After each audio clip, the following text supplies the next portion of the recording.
Well, as the border crisis continues, families in California are paying the price with drug overdoses at unprecedented highs. Here to talk about the crisis is former DEA Special Ops Director Derek Maltz. Derek, thank you for joining us. Appreciate your time. Good morning, Jason. Thanks for inviting me. Derek, I have heard you interviewed before, and you are spot on. You're common sense about this, and you have a plan. Talk to us about the porous southern border, the fentanyl, and the way we should handle this. First of all, there's an escalating national security threat, public health emergency in America. All Americans are already feeling the pain. It's all because of the weak policies at the border, and the criminals are taking total advantage of the vulnerabilities. And also, what's really important for the American public to understand is the alliance between the Mexican cartels and the Chinese criminal networks. This is not, in my opinion, a drug crisis we're facing now. It's more of a poisoning crisis, killing our kids at record levels. And I also want to make something clear, Jason.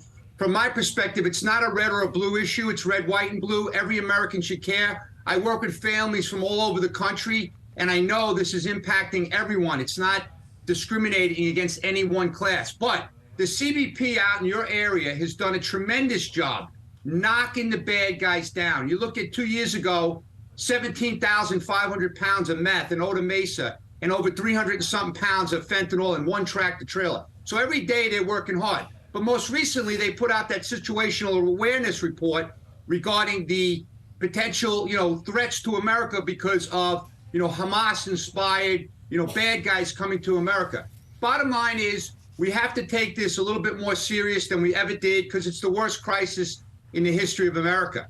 So I have some ideas, but again, from my perspective, yeah, it sounds a little like off the reservation to say we're going to go ahead and strike, labs in Mexico with U.S. military, for example.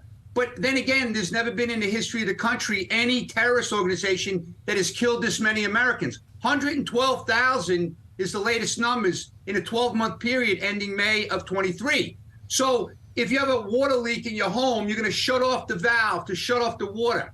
Right now, the Mexican cartels are causing a tsunami in America of deadly drugs. So we have to shut down the main valve.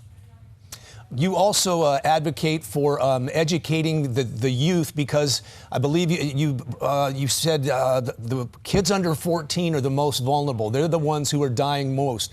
And they're not watching the news on TV. They're on social media. And so we need to attack this issue by educating the kids through social media. Thank you for picking up on that. Yes, one of the fastest growing death rates is under 14. And what's happening, a lot of kids, like the kid up in New York in the daycare center, 1-year-old dead because they left fentanyl on the mat. But here's the most important thing. You're right. The kids in America, mental illness, depression, anxiety is going up. They're not watching mainstream media. They're not watching cable news. They're not watching the testimony. They're watching video reels all day. So I'd like to see social media influencers, professional athletes, role models, pumping out some educational, short 30-second, 45-second videos so we can get the attention of the kids. Right now, they are clueless, and they're ordering up this poison right from their homes. And by the way, the cartels are invading every home in America because they are using social media to enhance their ability to go after the younger population. And that's why we're seeing escalation of deaths from these kids all over the country, Jason. All right, Derek Maltz, anything else you think we should know, sir? Well, the one thing I want to stress is that the Chinese are coming in at record levels. This month alone, we have over 4,000 that have been apprehended illegally. Last year, we had 24,000 apprehended by Border Patrol, and they're the ones that are facilitating the poisonous attack on our country. They're doing the money laundering, they're providing the chemicals, they're providing the services to the cartels, and they're facilitating the worst crisis we've ever had against our future generation. All right, Derek Maltz. Derek, thank you so much for your time and your perspective. We really appreciate it. Thank you.